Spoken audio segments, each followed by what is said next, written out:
নৌকার আদলে রংপুরে প্রধানমন্ত্রীর জনসভা, নিহত আহত 4। আসসালামু আলাইকুম। খবর পড়ছি আমি মোহাম্মদ মহাসিন রুবেল। এতক্ষণ আপনারা সংবাদ শিরোনাম শুনলেন, এখন বিস্তারিত।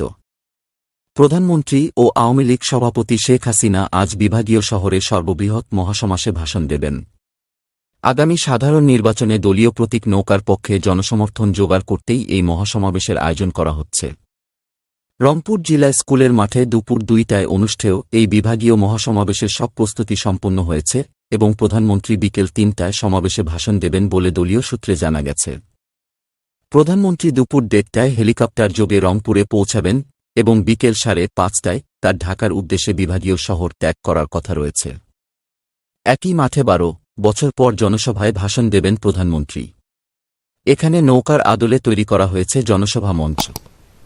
মহাসমাবেশে প্রধানমন্ত্রী রংপুরের সার্বিক উন্নয়ন নিশ্চিত করতে 27টি উন্নয়ন প্রকল্পের উদ্বোধন এবং বঙ্গবন্ধু শেখ মুজিবুর রহমান নভ থিয়েটার সহ 5টি প্রকল্পের ভিত্তিপ্রস্তর স্থাপন করবেন। প্রায় 1240 কোটি টাকা ব্যয়ে বিভিন্ন মন্ত্রণালয় ও বিভাগ এবং রংপুর সিটি কর্পোরেশনের অধীনে প্রকল্পগুলো বাস্তবায়িত হবে। রংপুর বিভাগ জুড়ে বিশেষ করে মহানগর আওয়ামী লীগ এবং এর সহযোগী সংগঠনের নেতাকর্মীদের মধ্যে উদ্দীপনা ও উৎসবের আমেজ বিরাজ করছে। সমাবেশে প্রধানমন্ত্রীর ভাষণ শোনার জন্য সর্বস্তরের মানুষ অধীর আগ্রহে অপেক্ষা করছে। সমাবেশস্থল পরিদর্শন শেষে আওয়ামী লীগের সাধারণ সম্পাদক এবং সড়ক পরিবহন ও সেতুমন্ত্রী ওবায়দুল কাদের মাঠে এক সংবাদ ব্রিফিংয়ে বলেন, রংপুরের ইতিহাসে সর্ববৃহৎ গণসমাবেশ করতে তারা সব ধরনের প্রস্তুতি গ্রহণ করেছেন। তিনি বলেন, বুধবার প্রধানমন্ত্রী শেখ হাসিনা উত্তরবঙ্গ নিয়ে তার স্বপ্নের গল্প উন্মোচন করবেন। আওয়ামী লীগ সরকারের বিরুদ্ধে যতই অপপ্রচার ও ষড়যন্ত্র করা হোক না কেন, আগামী সাধারণ নির্বাচন শান্তিপূর্ণভাবে অনুষ্ঠিত হলে রংপুর সহ দেশের 70% মানুষ অবশ্যই প্রধানমন্ত্রী শেখ হাসিনাকে ভোট দেবেন। তিনি বলেন, জনগণই তাদের প্রধান শক্তি বলে তারা ক্ষমতায় আসার জন্য কখনো অস্ত্র ব্যবহার করেন না। সুতরাং আমরা অস্ত্রের ওপর নির্ভরশীল নই। আমরা অগ্নিসংযোগে বিশ্বাস করি না। আমাদের শক্তি দেশের জনগণ, বলেন তিনি। প্রধানমন্ত্রীকে স্বাগত জানাতে জাতির পিতা এবং প্রধানমন্ত্রীর ছবি সম্বলিত শতাধিক তোরণ, ব্যানার, ফেস্টুন, প্ল্যাকার্ড ও পোস্টারে সাজানো হয়েছে পুরো রংপুর। এমনকি বিভাগীয় শহরের অলি-গলি ও রাজপথ একইভাবে সাজানো হয়েছে। রংপুরে প্রধানমন্ত্রী শেখ হাসিনার মহাসমাবেশ উপলক্ষে নগরী জুড়ে সাজরব পড়েছে। বুধবার 2 আগস্ট সকাল থেকে রংপুর বিভাগের বিভিন্ন জেলা উপজেলা থেকে দলের নেতাকর্মীরা আসতে শুরু করেছেন। খণ্ড খণ্ড মিছিলে মুখরিত হয়ে উঠেছে পুরো নগরী। রংপুরে জেলা স্কুল মাঠে মহাসমাবেশ বিকালে হলেও সকাল থেকেই আসতে শুরু করেছেন নেতাকর্মীরা। স্লোগানে মুখরিত রংপুর জেলা স্কুলের আশপাশ। বিভিন্ন জেলা ও উপজেলা থেকে দলে দলে নেতাকর্মীরা আসছেন জনসভাস্থলসহ জেলা স্কুলের দিকে। তারা রঙিন টি-শার্ট পরে বাদ্যযন্ত্রের তালে তালে বিভিন্ন স্লোগান দিচ্ছেন। রংপুর ছাড়াও আশেপাশের জেলা থেকেও নেতাকর্মীরা আসছেন। বাস, ট্রেন, মাইক্রোবাস, পিকআপ ভ্যান ও অটোরিকশাতে করে আসছেন তারা। আবার কেউ আসছেন হেঁটে। প্রধানমন্ত্রীর আগমনকে কেন্দ্র করে কঠোর নিরাপত্তা ব্যবস্থা নিয়েছে প্রশাসন। জেলা স্কুল মাঠে প্রবেশ করার আগে বাঁশ দিয়ে বেষ্টনী তৈরি করা হয়েছে। এক এক করে সেই বেষ্টনী অতিক্রম করতে হচ্ছে। প্রত্যেকের শরীর তল্লাশি করে বেষ্টনী অতিক্রম করতে কমপক্ষে 5 থেকে 7 মিনিট সময় লাগছে বলে ঠাকুরগাঁও থেকে আওয়ামী লীগ নেতা মোমদেল হোসেন জানান। এছাড়া বাঁশের বেষ্টনী পার হয়ে মাঠে প্রবেশ করার আগে আরও একবার তল্লাশির মুখে পড়তে হচ্ছে বলে মহাসমাবেশে আগত নেতাকর্মীরা জানান। প্রধানমন্ত্রী শেখ হাসিনাকে সামনে থেকে দেখতে এসেছেন অনেকে বলছেন তার ভাষণ শুনতে এসেছেন। কর্তব্যরত আইনশৃঙ্খলা বাহিনীর সদস্যরা বলেন, একটু সমস্যা হলেও নিরাপত্তার বিষয়টি ভাবতে হবে সবাইকে। রংপুর জেলা স্কুল মাঠে আওয়ামী লীগের উদ্যোগে প্রধানমন্ত্রী শেখ হাসিনার মহাসমাবেশ বুধবার 2 আগস্ট দুপুর 12:12 জাতীয় সঙ্গীত পরিবেশনের মধ্য দিয়ে শুরু হয়েছে। এরপর পবিত্র কোরআন তেলাওয়াত, গীতা ও ত্রিপিটক পাঠ করার মধ্য দিয়ে সভার আনুষ্ঠানিকতা শুরু করা হয়। রংপুর মহানগর আওয়ামী লীগের আহ্বায়ক ডক্টর দেলোয়ার হোসেনের সভাপতিত্বে মহাসমাবেশ শুরু হয়েছে। সমাবেশে রংপুর জেলা ও মহানগর আওয়ামী লীগ সহ বিভিন্ন জেলার নেতারা বক্তব্য রাখবেন। প্রধানমন্ত্রী দুপুর 3:10 সভাস্থলে এসে উপস্থিত হবেন বলে সভা থেকে জানানো হয়েছে। ইতোমধ্যে তাকে বহনকারী হেলিকপ্টার রংপুর সেনানিবাসে অবতরণ করেছে।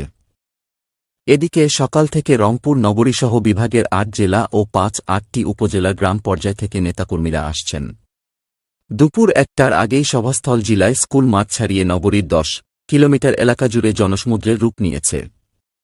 মুহুর্মুহু স্লোগানে উত্তাল হয়ে উঠেছে পুরো রংপুর। এখনও মিছিলে নিয়ে আসছেন নেতাকর্মীরা। সভায় ১০ লাখেরও বেশি মানুষের সমাগম হবে। মহাসমাবেশে রংপুর থেকেই প্রধানমন্ত্রী শেখ হাসিনা নির্বাচনী প্রচারণা আনুষ্ঠানিকভাবে শুরু করবেন। এই মহাসমাবেশে গুরুত্বপূর্ণ ভাষণ দেবেন শেখ হাসিনা। জ্ঞাত আয়বহির্ভূত সম্পদ অর্জনের অভিযোগে তারেক রহমান ও তার স্ত্রী ডাক্তার জোবায়দা রহমানের বিরুদ্ধে দুর্নীতি দমন কমিশনের দুদক মামলার রায় ঘোষণার জন্য আজ ২ আগস্ট দিন ধার্য রয়েছে। ঢাকার মেট্রোপলিটন সিনিয়র স্পেশাল জজ মোহাম্মদ আসাদুজ্জামানের আদালত এ রায় ঘোষণা করবেন। এর আগে গত ২৭ জুলাই আদালত এ মামলার যুক্তি উপস্থাপন শেষে রায় ঘোষণার জন্য এদিন ধার্য করেন। এ মামলায় তাদের পলাতক দেখানো হয়েছে।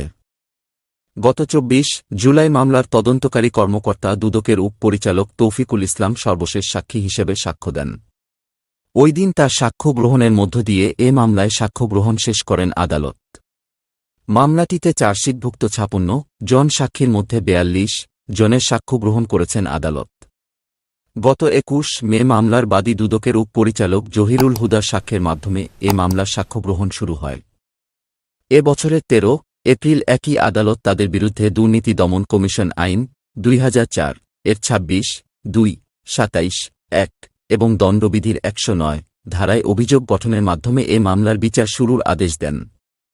২৬, ২ ধারায় সর্বোচ্চ শাস্তি ৩ বছরের কারাদণ্ড ও ২৭, ১ ধারায় সর্বোচ্চ শাস্তি ১০ বছরের কারাদণ্ডের বিধান রয়েছে। এদিকে তারেক রহমান ও তার স্ত্রী ডাক্তার জোবায়দা রহমানের সর্বোচ্চ শাস্তি ১৩ বছরের কারাদণ্ডের প্রত্যাশা করছে দুদক। দুদকের পাবলিক প্রসিকিউটর মোশাররফ হোসেন কাজল বলেন, দুর্নীতি দমন কমিশন অত্যন্ত নিরপেক্ষভাবে মামলাটি তদন্ত করেছে। মামলাটি শুরু হয়েছে ৪,৮১,০০,০০০ টাকা দিয়ে, কিন্তু পরবর্তীতে সব পর্যালোচনা করে সাক্ষ্য প্রমাণের ভিত্তিতে ১৮টা এক্সিবিটের মাধ্যমে আমরা প্রমাণ করতে পেরেছি ২,২৩,০০,০০০ টাকা তার অবৈধ উপার্জন এবং ৫৮ লাখ টাকার তথ্য গোপন করেছেন। নিরপেক্ষভাবে তদন্ত করে সাক্ষ্য প্রমাণের ভিত্তিতে তাদের বিরুদ্ধে দুদক আইনে ২৪, ২ ও ২৭, ১ ধারায় অভিযোগ প্রমাণ করতে সক্ষম হয়েছি। আমরা ৪২টি সাক্ষী দিয়েছি। সাক্ষ্য প্রমাণের ভিত্তিতে আমরা এ অপরাধটা প্রমাণ করতে পেরেছি। তারেক রহমান এবং তার স্ত্রী জোবায়দা রহমানের সর্বোচ্চ শাস্তি দাবি করেছি। গত বছরের ২৬ জুন হাইকোর্ট তারেক ও জোবায়দাকে পলাতক ঘোষণা করে ৪,৮২,০০,০০০ টাকার দুর্নীতি মামলা দায়ের সহ প্রক্রিয়ার বৈধতা নিয়ে করা পৃথক রিট আবেদন খারিজ করে দেন।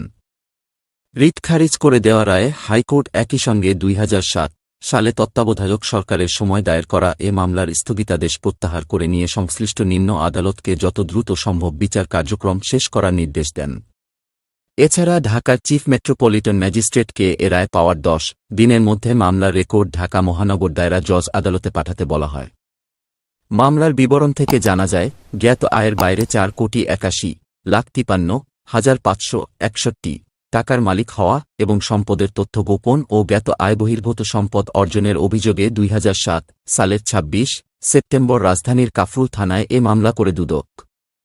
মামলায় তারেক রহমান, জোবায়দা রহমান ও তার মা ইকবাল মান্দ বানুকে আসামি করা হয়। তবে তারেক রহমানের শাশুড়ি মারা যাওয়ায় এ মামলা থেকে তাকে অব্যাহতি দেওয়া হয়। কক্সবাজার জেলার কুতুবদিয়ার পশ্চিম বঙ্গোপসাগরে ১০টির অধিক মাছ ধরা ট্রলার ডুবির ঘটনা ঘটেছে। এ সময় ৩০ জন মাঝি মাল্লা নিখোঁজ হয়েছেন। বুধবার ২ আগস্ট উপজেলার বড়ঘোপ ইউনিয়নের চেয়ারম্যান আবুল কালাম ও মৎস্যজীবী লীগ ফেডারেশন কুতুবদিয়া শাখার সভাপতি আবুল কালাম আজাদ এ তথ্য নিশ্চিত করেছেন। ফিরে আসা মাঝি মাল্লারা জানান, বুধবার ভোরে সাগরে মাছ ধরার সময় তীব্র বাতাস শুরু হয়। এ সময় ট্রলারগুলো কূলে ফিরে আসতে শুরু করেন। কিন্তু কুতুবদিয়ার পশ্চিমে সকাল ৮টা থেকে ৯টায় হঠাৎ উত্তাল ঢেউয়ে ১০টির অধিক মাছ ধরা ট্রলার ডুবে যায়। এ সময় ট্রলারের কিছু মাঝি মাল্লারা অন্যান্য নৌয়ানে করে তীরে ফিরতে পারলেও ৩০ জন নিখোঁজ রয়েছেন। সভাপতি আবুল কালাম আজাদ জানান, বুধবার সকাল ৯টায় মাছ ধরা ট্রলার ডুবির ঘটনা ঘটেছে। কিছু মাঝি মাল্লা তীরে ফিরতে পারলেও অর্ধশতাধিক নিখোঁজ রয়েছেন। দুপুরের মধ্যে ঢাকাসহ দেশের 10 জেলার ওপর দিয়ে 60 থেকে 80 কিলোমিটার বেগে ঝড় বয়ে যেতে পারে। সে সঙ্গে বজ্রসহ বৃষ্টিও হতে পারে। বুধবার 2 আগস্ট আবহাওয়া অধিদপ্তরের বিজ্ঞপ্তিতে দুপুর 1টা পর্যন্ত দেশের অভ্যন্তরীণ নদীবন্দরগুলোর জন্য দেওয়া আবহাওয়ার পূর্বাভাসে এ তথ্য জানানো হয়। এতে বলা হয় ফরিদপুর, যশোর, কুষ্টিয়া, খুলনা, বরিশাল, পটুয়াখালী, নোয়াখালী, কুমিল্লা, চট্টগ্রাম ও কক্সবাজার জেলার ওপর দিয়ে দক্ষিণ অথবা দক্ষিণ পূর্ব দিক থেকে ঘণ্টায় 60-80 কিলোমিটার বেগে অস্থায়ীভাবে দমকা অথবা ঝড়ো হাওয়া বয়ে যেতে পারে। একই সঙ্গে বৃষ্টি অথবা বজ্রবৃষ্টি হতে পারে। এ অবস্থায় এসব এলাকার নদীবন্দরগুলোকে 2 নম্বর সতর্ক সংকেত দেখাতে বলা হয়েছে। রাজশাহী-নওগাঁ মহাসড়কে দ্রুতগতির অবৈধ গরুবাহী ভুটভুটি, অটোরিকশা ও বাইসাইকেল ত্রিমুখী সংঘর্ষে ঘটনাস্থলে 1 ও চিকিৎসাধীন অবস্থায় 2 জন নিহত হয়েছেন। আজ বুধবার বেলা 10:30টায় মোহনপুর উপজেলার বাকশৈল এলাকায় এ দুর্ঘটনা ঘটে। নিহতরা হলেন বাগমারা উপজেলার জিয়া এলাকার আজিবার রহমান 35, উপজেলা সদর মোহনপুর এলাকার জাহাঙ্গীর 45, কেশরহাট পৌর সাকোয়া এলাকার আবুল হোসেন 55। আহত 4 জন হলেন মোহনপুর উপজেলার আমরাইল গ্রামের মজিবর 60, আনসাবুজ্জামান 70, ডাঙ্গোপাড়া এলাকার তৈয়ব আলী 50, নওগাঁ জেলার নজিপুর উপজেলার চঞ্চল 23। বিষয়টি নিশ্চিত করে Mohanpur fire service station officer Nitai Chandra Ghosh বিষয়টি নিশ্চিত করে বলেন, রাজশাহী-নওগাঁ মহাসড়কে একটি গরু ভর্তি অবৈধ ভুটভুটি সিটি হাটে আসার সময় অটোরিকশা ও বাইসাইকেল ত্রিমুখী সংঘর্ষে হলে ঘটনাস্থলে 1 জন, এ ঘটনায় গুরুতর আহত 5 জনকে উদ্ধার করে হাসপাতালে নেওয়ার পর 2 জন মারা যান। আরও 4 জন আহত অবস্থায় চিকিৎসা